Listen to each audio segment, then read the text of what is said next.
tracking log that we have for any mode issues that come up.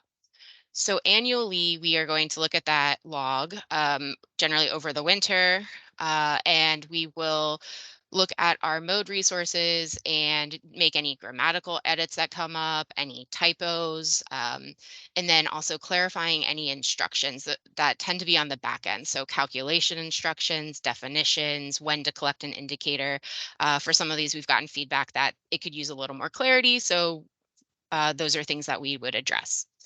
And then alongside our Bureau strategic planning, which tends to happen every 4 years, so it just happened in 2022 and it's planned again for 2026, that's when we'll sit down and we'll look at some of the more substantial feedback that we receive about mode. So if there's been requests for additional or the removal of indicators, if we've gotten feedback on if a question needs to be reworded to be more accurate or more clear for respondents. And then also if there are any changes that need to be made to data collection timing or audiences. These are just kind of broad buckets that we've already started hearing a little bit about. This is not a comprehensive list. So again, if anything ever comes up and you're thinking about mode, definitely let us know. You may, if you've been on our website the last week or so, you may have noticed that we have made a few changes. This is part of our annual updates this year. So we've updated all our documents to say mode 2.1, which basically means there's no substantial changes, but we have made a few of these smaller edits. I know for one indicator, we needed to remove a stray comma. So really exciting things like that. We've also set up the website so that it hopefully flows a little more intuitively. So we have a general mode introduction page. We still have this initiating mode, which is really the resources needed if you're applying for an ECA award and what those expectations are. Some guidance on data collection, and then of course what we're here to talk about today, mode reporting. So those are all there. And then at the bottom of each of those pages, we also have these mode resources. They correspond with those different topic areas. So if you're looking for something, you can come down here and go to the menu. And then the last thing I want to highlight on the website is just that we did create these mode release notes. And so this will go over any of the changes. So the release notes that you'll see up there now are for any changes that we made for mode 2.1. Again, really exciting stuff. But if you are curious about any changes, they are listed there. So just to close out that part of my presentation, no actions are needed. This is just for information and awareness. We are not doing a big mode overhaul or anything. So just wanted to bring that up to everyone. And on to what we're all here for, our required mode reporting. So I wanted to start by my reminder. Who remembers from 5 minutes ago, the RPM performance report for mode is different from the performance progress report or the PPR, which is another requirement of, I think, almost everyone's award provisions. So just going to reiterate that one more time. They are two separate areas in SAM's domestic, so you will need to go to after award actions for the PPR, and the RPM performance report is its own option in the drop-down menu in SAMSD.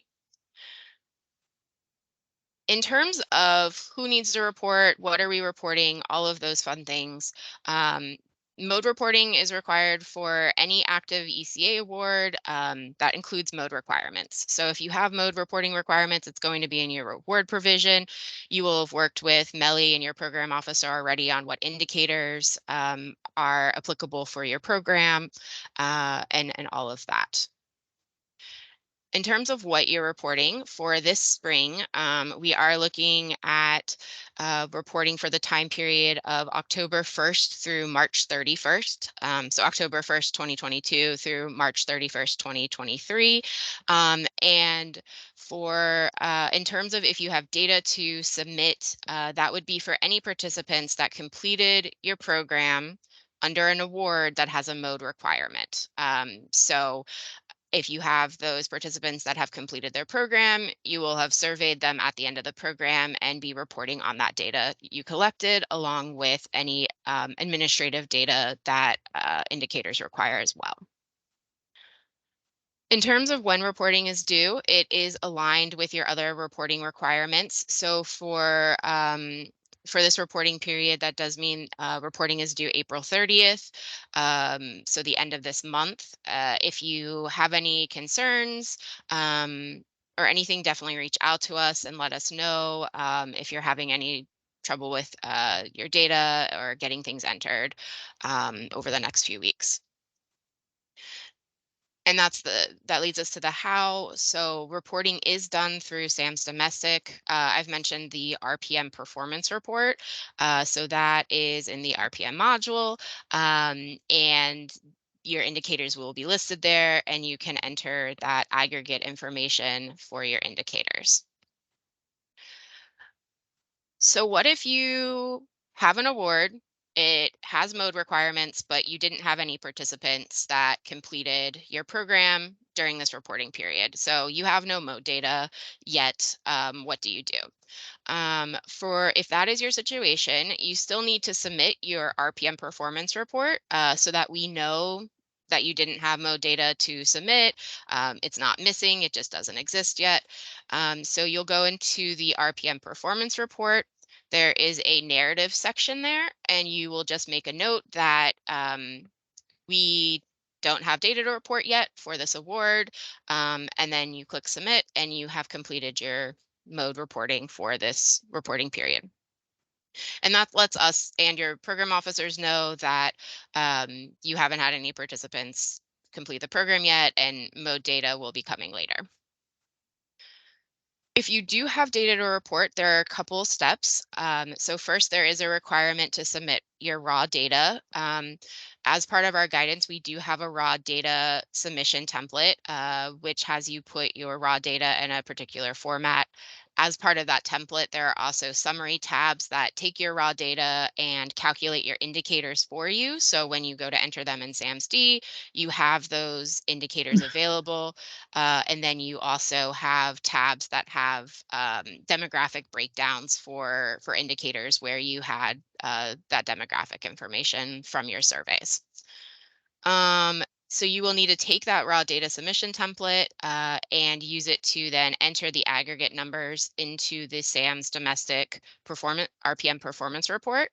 You will also need to attach your raw data submission template to the performance report and then submit it through SAM's domestic. One thing I want to highlight is that because we are getting the demographic information through your survey results, you do not need to enter any disaggregation data into SAM's domestic. So for a lot of indicators, you might remember when we set them up, we would have country, demographics, state, if you have Americans, age, all of those things. You don't need to enter those breakdowns. You just need to enter the main indicator aggregate number. In terms of next steps, I am going to show you where you can find resources. We have full video walkthroughs of how to complete your raw data template, where to go in SAM's domestic, how to enter your data in SAM's domestic, how to submit it. You get to, for 40 minutes, you get to watch me walk through all these fun systems. And so since those are available online, we figured we'd use today for more of a conversational session. But I will show you how to access those. You will submit your data. ECA will review it. Either both Melly and your program officer and Gore will review the data, and we will reach out if we have any questions or need to verify anything. Once we finalize the data, your reporting will officially be done. And one of the things that we're hoping to uh, do moving forward is provide more information on, okay, I have this data, gave it to ECA now is there anything else I can do with it? So with that, just want to pop over to back to our website. So as I mentioned, we have a whole reporting page now. And this page will walk you through the reporting process. And Should have had it open separately.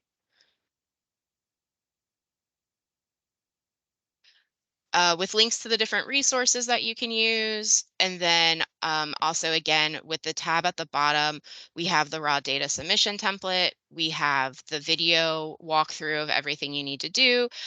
For those of you that just need kind of a refresher, or you prefer reading a PDF as opposed to watching a video, we also have a PDF that walks through those steps as well.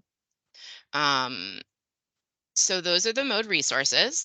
One last thing that I wanted to share on that is we do, in addition to our website, we are still offering office hours, and so that link is here. It's also available on our website.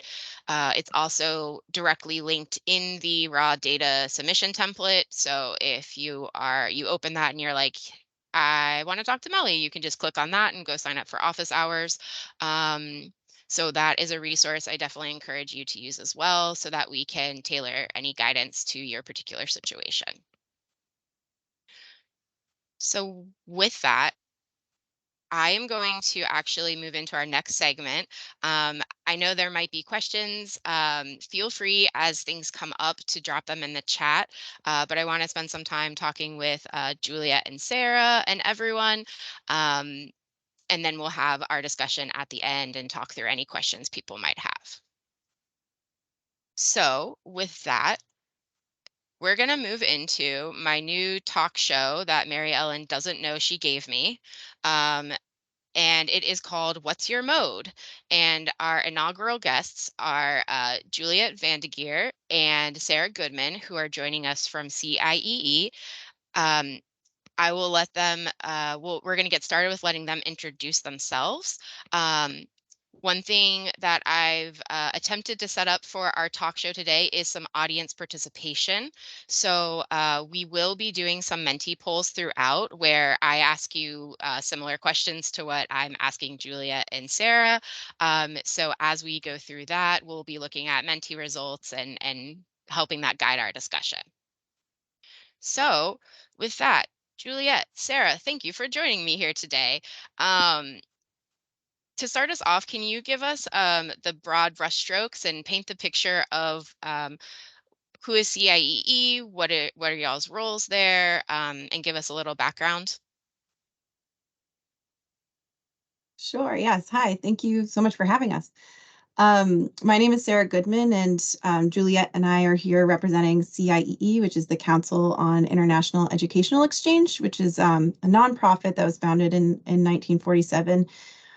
We work with most of the Bridge USA inbound programs, including the Summer Work and Travel Program, intern, trainee, research scholar, camp counselor, and high school, both private sector and funded programs for high school. And CIEE also offers outbound programs at 50 study centers around the world, supporting college-age study abroad, teach abroad, and high school exchange programs as well.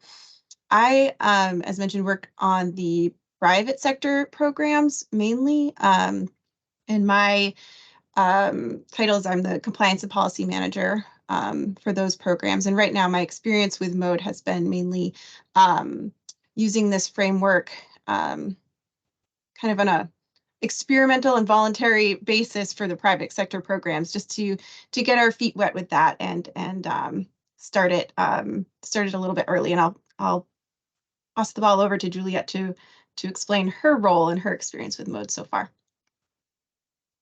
Thanks, Sarah, and thanks, Elizabeth and Mary Ellen, for having us. We're excited to talk about our experience.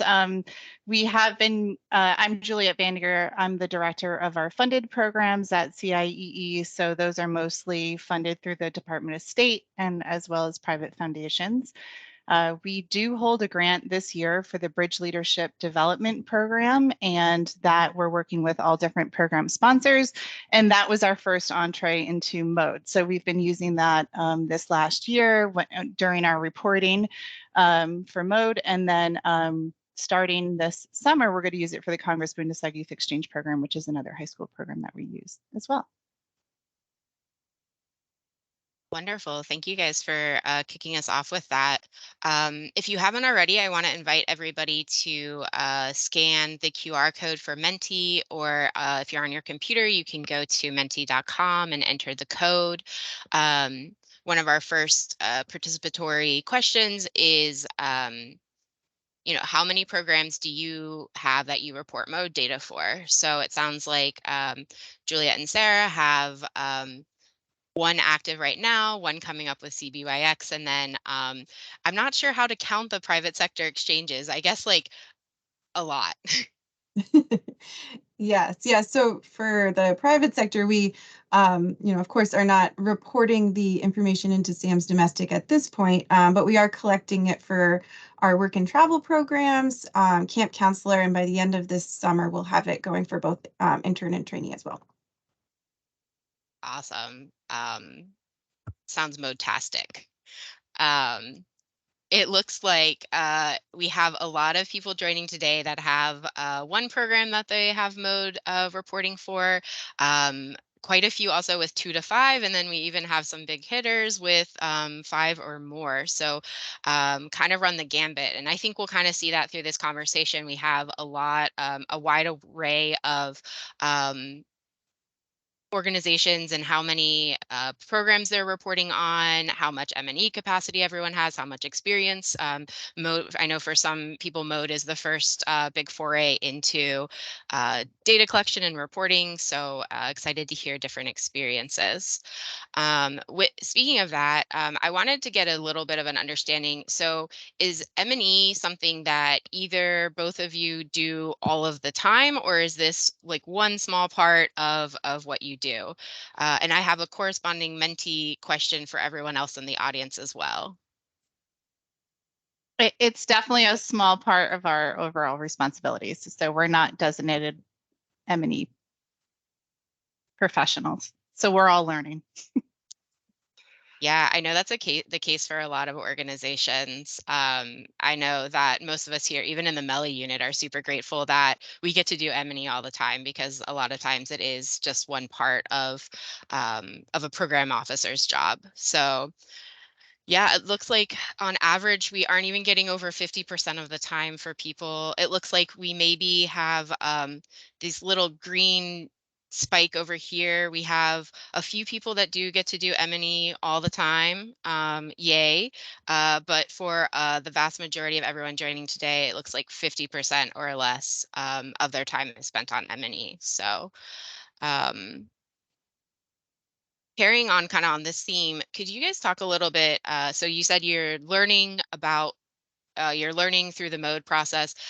Before you started working on the mode stuff, had you had any data collection experience that you'd worked on in the past, or was mode kind of your first foray into that world? I can take that. So we definitely had other data collection. It's just that not that we had to input into Sam's Domestic. So that piece is new for us, obviously.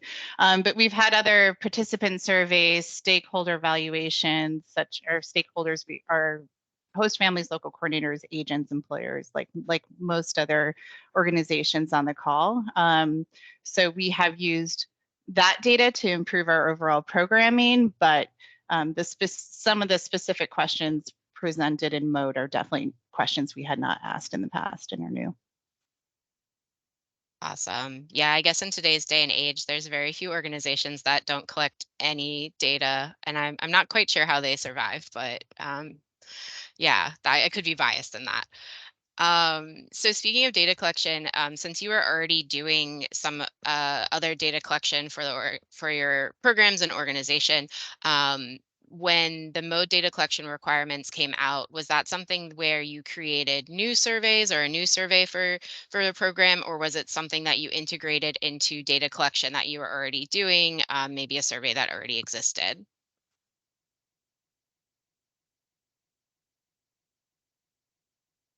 I can take this one. So Yeah, that's a great question. For the programs that I was working on, we did look at, actually partnered with another sponsor agency, InterExchange, who I believe might be on this call, so I welcome them to chime in on this process as well. But we looked at all the different questions together and identified which ones for the funded programs would also apply to the private sector programs in the way that we were looking to collect information. And then once we had established the mode indicators that we wanted to use, we also added in maybe 5 questions or indicators that we were using previously in our own data collection that we felt like were really critical to continue using. And yeah, so we kind of blended the two. Awesome. And Tanya, I saw you pop up. Come on down. Do you have anything you want to share about the work that Sarah was just talking about? Yeah, hi everyone. I'm so happy to see Sarah and Juliet and that we are having this discussion. Yeah, so I'm with InterExchange and we're in similar position right now as CIEE is, particularly Sarah, because I'm also working on Bridge USA programs. So we are experimenting and testing with mode. So Sarah already addressed it, but what we did, we got together, looked at the mode questions, looked at the questions that both CIEE asks, InterExchange asks. We kept the mode questions, and then each organization, I think we added 5 or 7 questions each extra that we wanted to ask for our own organizational evaluation, and then distributed the survey. And Awesome. And yeah. to add, we're using this. I mean, we typically send a final survey, you know, at the end of the participants program, and that's the timing of when we're sending these surveys to not inundate students with or participants with multiple surveys during the year. Awesome. Thank you for sharing that. And thanks, Tanya, for being our surprise guest too. Um, So a lot of mode indicators are collected through survey responses, but we do have some that come from administrative data. Some of them are pretty typical number of participants, but some get a little more in depth. Were there any indicators that were where you needed to start collecting new administrative data in order to respond to that indicator, or were you already kind of collecting all the data you needed? So for the funded programs, we never asked those financial impact program questions before, mostly because they were sponsored students and we didn't think to ask those. So those are news questions that we are asking across all our private and funded programs. And then because we do monthly check-in surveys with the students, but those are brief, and because we wanted to get the highest return rate as possible and not have the survey be too long, we did end up limiting a lot of the CIEE specific questions to make sure that we had the mode indicators. So like Tanya and Sarah talked about, you know, having 5 to 7 organization specific programs, as before we had many more of those. So it was a balance. Absolutely. That completely makes sense. And it looks like our live audience results, it looks like the majority of people are doing something similar, adding questions to existing surveys and data collection efforts. We do have a couple people that responded saying that they created a new survey for their mode data collection. So a couple variations there. Awesome. So moving from the data collection phase into the reporting process, I just want to dive right in. Was there a part of the process that was really challenging as you were figuring out the requirements and walking through the reporting steps? And I know this might mainly apply to the Bridge USA program you've reported on, but just wanted to get some insight there.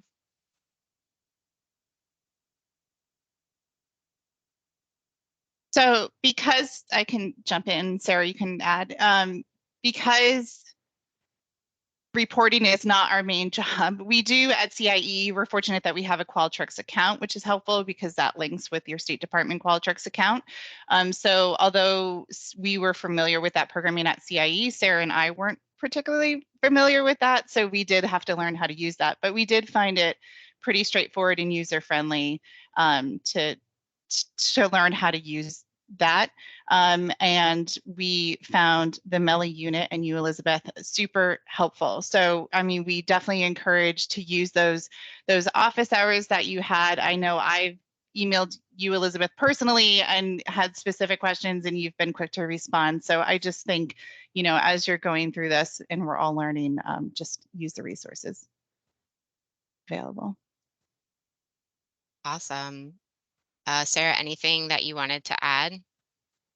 Sure. Yeah, I think at first, like Juliet mentioned, we were learning how Qualtrics worked. And at one point, I discovered there was a way to upload all the questions and not manually put them in. And so that was a real highlight for me to not have to hand punch in every question. And so that, again, using that website that you shared and all of those videos and resources, you know, once I really dove into that, I found it extremely helpful. Amazing. It's good to hear that the resources have been useful. And just to highlight on a couple of the ones you mentioned. So if you do happen to use Qualtrics as your survey platform, whether it's through the ECA platform or through your own license, we do have a Qualtrics is like survey file on our website that has all of the mode questions programmed, and so it's like a QSF file, and so you can import that into your Qualtrics account and all the questions automatically pop up, so you don't have to program that yourself. Also, whether you have Qualtrics or not, we also have translations available online depending on your participant population and any translations you might need. And then of course, office hours, we really want to make sure we're available to you. You can also, I think almost everyone I've emailed directly, which you're more than welcome to continue emailing me. I would just say, as we have more and more partners coming online with reporting, I might get a little more inundated with questions. And so if you do submit a request through our office hours, there's more support there. If I'm out of the office, other people see it, and we might be able to get a response back to you more quickly. So just wanted to throw that out there. I'm seeing from the group, from the audience, and if you haven't had a chance yet, in Menti, we updated the question to allow you to share if you've had any challenges that have been coming up with mode reporting. Now's a great time to share since a lot of us are in the middle of reporting. We have some things like frequency and overlaps, surveys being longer, learning to use Qualtrics, which I'm sure can also apply to several different survey systems. If you're programming in a survey for the first time or working with the data, learning requirements, and time. Time is always a big one, trying to catch up and learn, and I'm sure is a lot. I recently learned everything that's going on in the spring for implementing partners, and it's definitely a busy time all around. So when we get to discussion, I'd love to kind of loop back to these challenges, see if anybody's found workable solutions for some of these, or wants to share and kind of get feedback from the group. Um, on that solutions oriented pathway, I wanted to ask kind of the reverse question. Was there a part of reporting that wound up being easier than you thought it was going to be, or you went through it and you were like, yeah, I nailed that. We did really great at that part of this.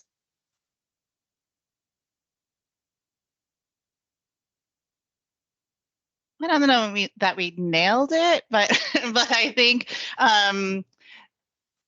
the part for me that was really helpful is, so I was the one entering into SAM's domestic, and really your step-by-step guides were very clear. So I mean, this may sound like a simple trick, but it helped for me, you know, having the guide up on one screen and implementing the other, because I referred to that constantly, especially as we went through. And then once you got the hang of it, it wasn't that difficult. But I mean, yeah, I just think that, and making sure you're using the appropriate template. So I don't think we used the right template at first, and then that led to a lot of manual entering. So, I mean, if you're starting out new, those are my two biggest tips, I would think.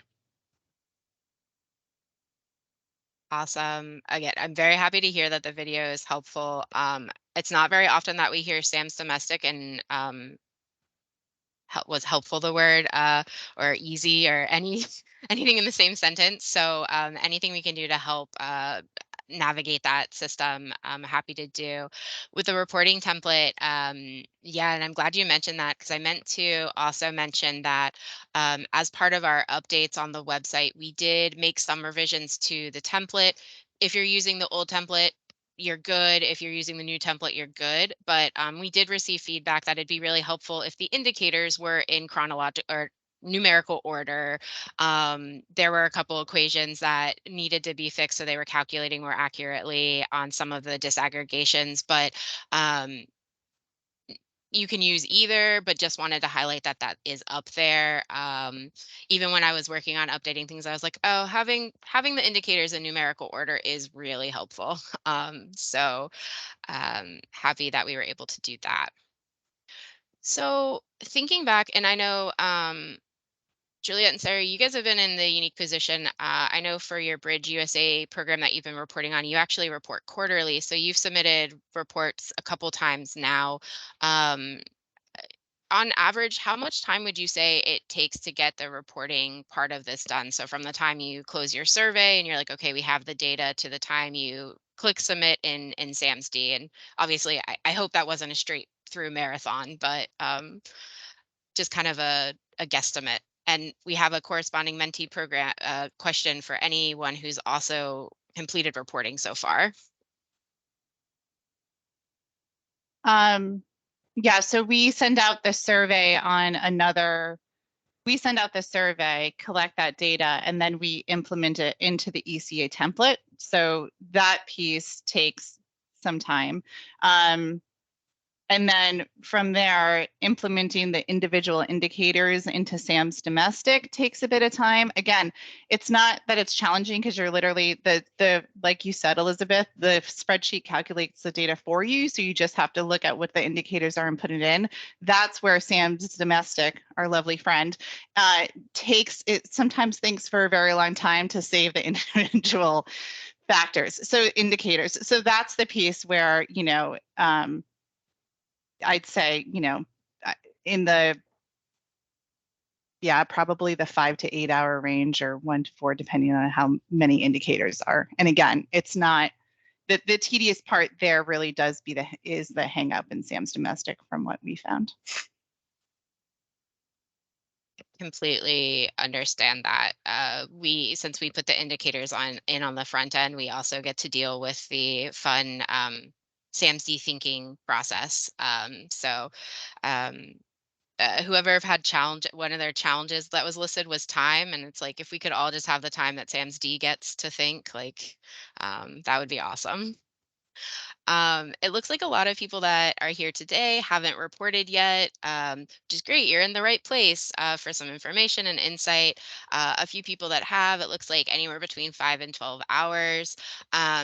We kind of put these hours up as like a complete shot in the dark, kind of expecting there are some that may be fewer indicators or very familiar SAMSD where it took a little less time, to people who are new with reporting in the system and everything taking a little more time. So it's good to see our sample size of 4 right there in the middle.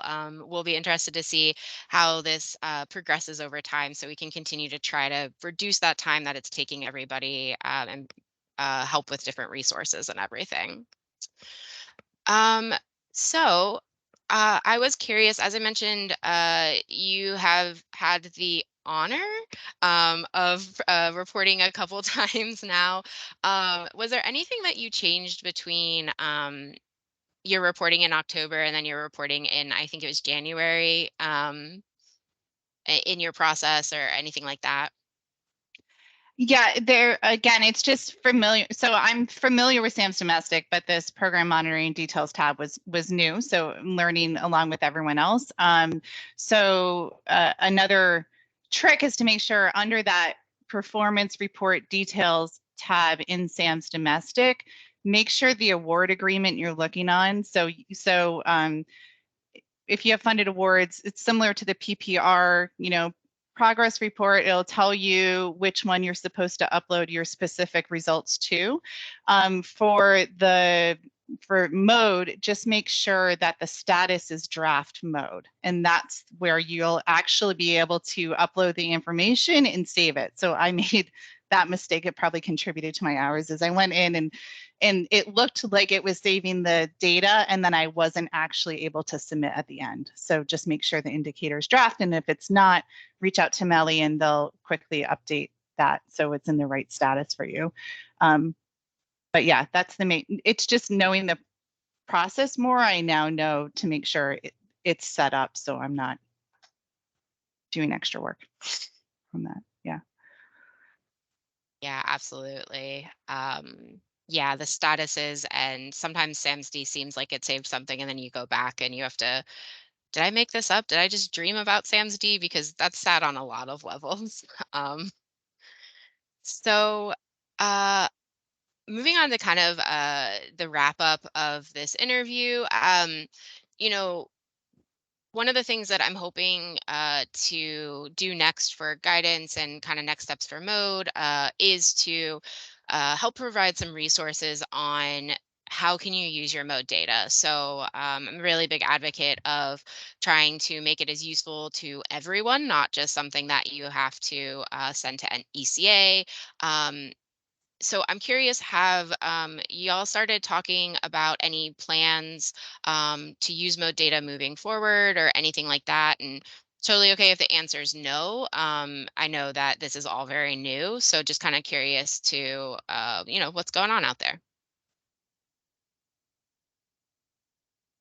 Sarah, you want to talk about that, like your plans with Tanya and how you've been talking about aggregating the data there?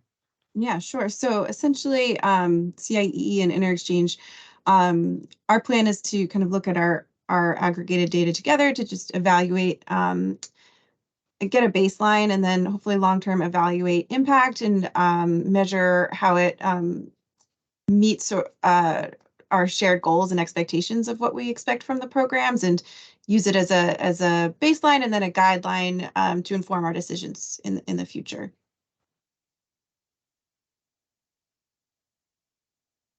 Awesome. And I'm seeing from our live audience responses, a lot of people just trying to get the hang of the new requirements. Totally makes sense. Some just starting to think about how to use the mode data, and then we do have one with big plans for using mode data, which is exciting. All right, so before we open it up to just general questions and conversation, I wanted to ask, is there one piece of advice you would give an organization that hasn't reported yet, is just starting to move into this realm? And I know you've dropped a lot of really helpful tidbits throughout our conversation, so feel free to reiterate your favorites of those, or if there's something you haven't had a chance to mention yet, all the way from data collection through the reporting process.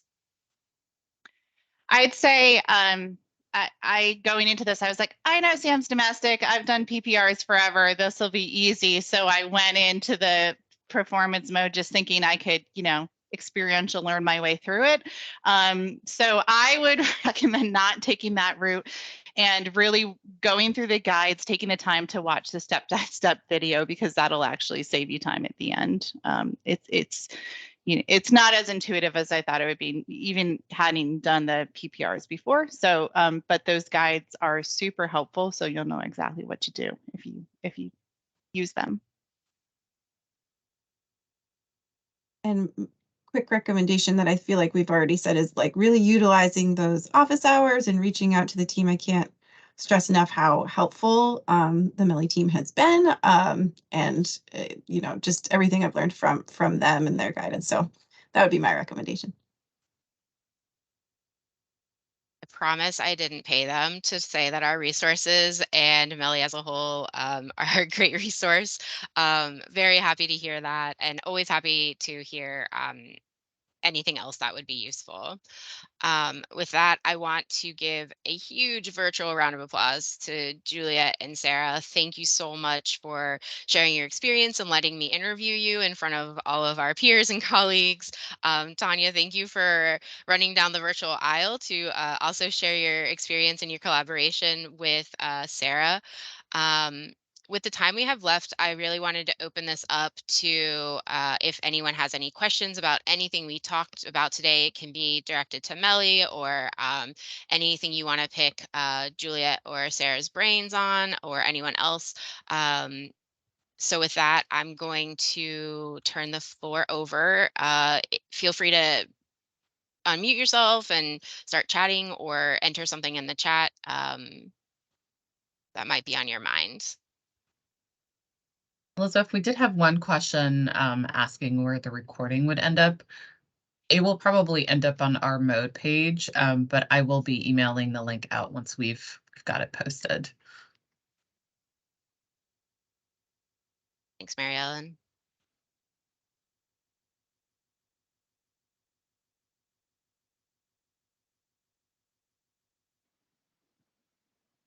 And Elizabeth, this is Tanya again. I guess I can contribute also that Sarah mentioned and Juliet that they used their Qualtrics account to build the mode survey. InterExchange doesn't have a Qualtrics account. We don't use Qualtrics. We use Google Forms for our survey. So I was able to build the survey using the Google form. And then the response sheet, and thank you again, Melly Unit, for giving me some tips on formulas for a little bit like cleaning the data to upload into the reporting template. But we have experience building the survey outside of Qualtrics platform in case other organizations may be using other platforms to do the surveys. Amazing. Thank you for sharing that.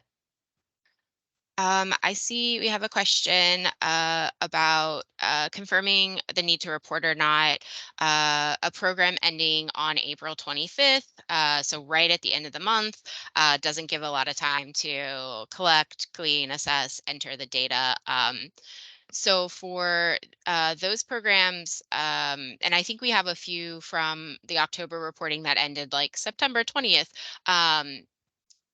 We definitely don't expect you to get all of that done in 5 days. I would recommend reaching out, and we can talk with your program officer or Gore and determine, do we do an extension now in the spring and maybe you report closer, like in a reasonable time frame, or is it for a lot of programs we just have them report in October as if their participants completed their program on May 1st. So we can definitely figure out what the best fit is for you if you're in that situation.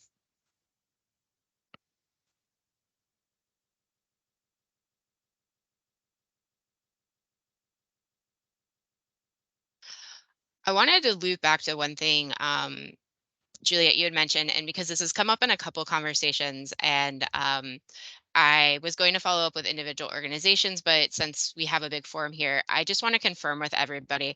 So you had mentioned collecting financial impact information from participants. So we had a question that was along the lines of how much money did you spend while you were here in the United States? That was in a lot of mode requirements for a lot of programs, but our leadership actually decided that they don't want to collect that information anymore. So you no longer need to include that question in your survey. I'll make sure I send out a broader announcement as well, since this seems to be several organizations. But if you are collecting information on how much money participants are spending while they're in the United States, you do not need to. That is universal across the board. No exceptions. You can get rid of that. Even when you go into SAMSD to report, you shouldn't see it in your list of indicators. If you do, let us know and we'll make sure we get that removed. Thank you. That's good to know.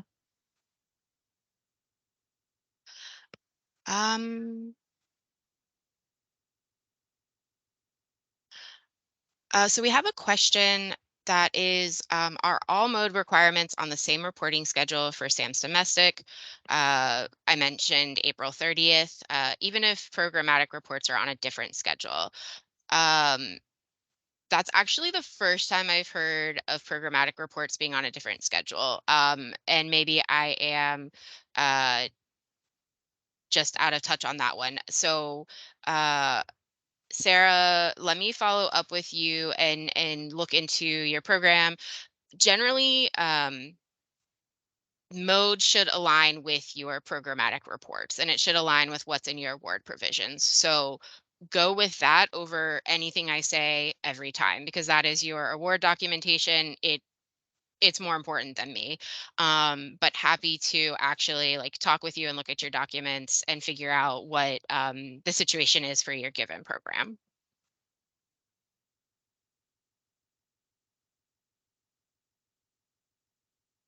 Yes, and Natalie highlighted, I haven't heard as much about this indicator, but we do have, we had an indicator where we were asking our partners to submit how much money they've been spending on M&E. So salaries, resources, all of that. Also, not collecting that question anymore either. So if you've been meticulously tracking your M&E time, and on my mentee question, you were able to like do it down to like, I spend 38.4% of my time on M&E, you don't need to track that either.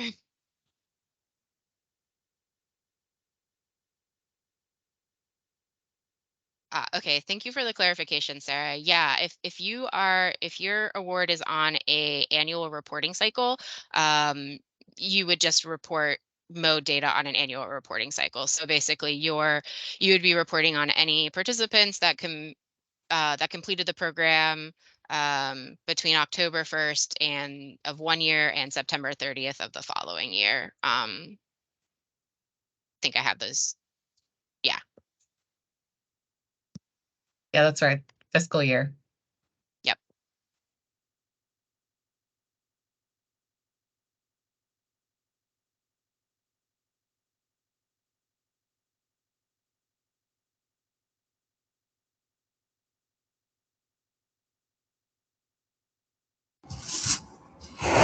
Hey, this is Natalie. I wanted to ask something actually.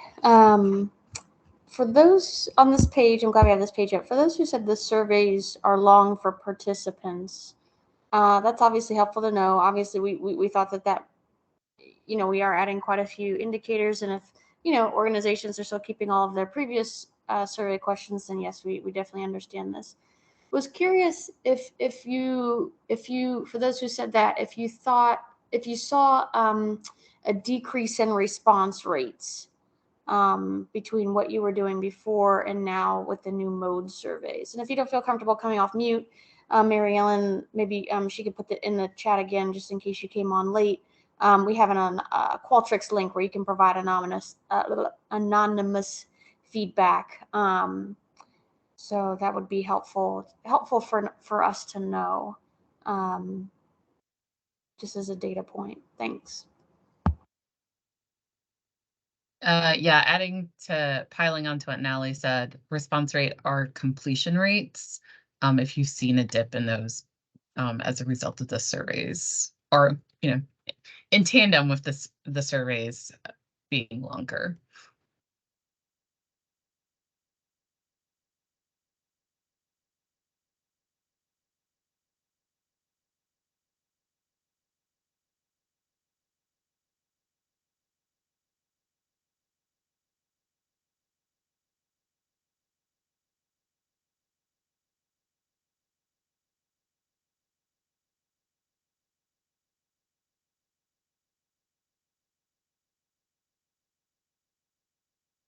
Awesome. Thanks, Emily.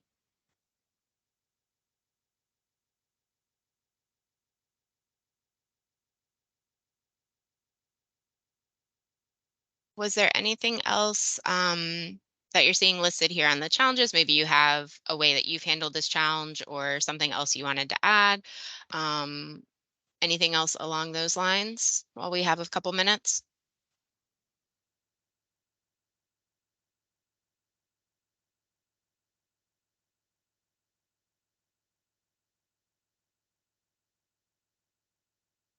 All right, I counted to 10 in my head. Sometimes I think like 5 is too short, 10 is too long, like maybe a nice like 7 count. But I want to say thank you to everyone again for joining us today. Thank you, Juliet. Thank you, Sarah. Thank you, Mary Ellen, for allowing me this platform to launch my new talk show. Um, I look forward to talking with everybody about mode reporting more moving forward. And I will turn it to Mary Ellen to wrap up. Great. Thanks, Elizabeth, Juliet, and Sarah, so much. Thank you so much for your time. And thank you for, I guess, Elizabeth, for launching your talk show on this platform. Maybe it's going to be a twice yearly airing.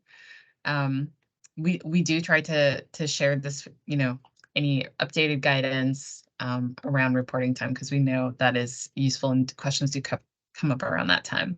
But I will be emailing out the notes from today's discussion, the slides, as well as the recording once we have it up.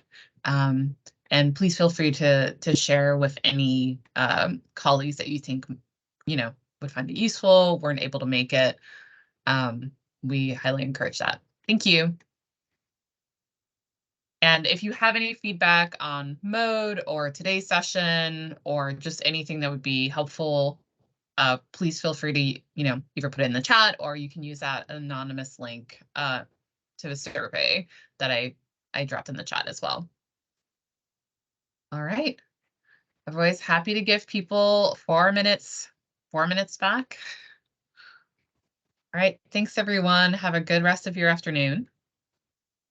Thank you so much. Bye. Hi, everyone. Thank you.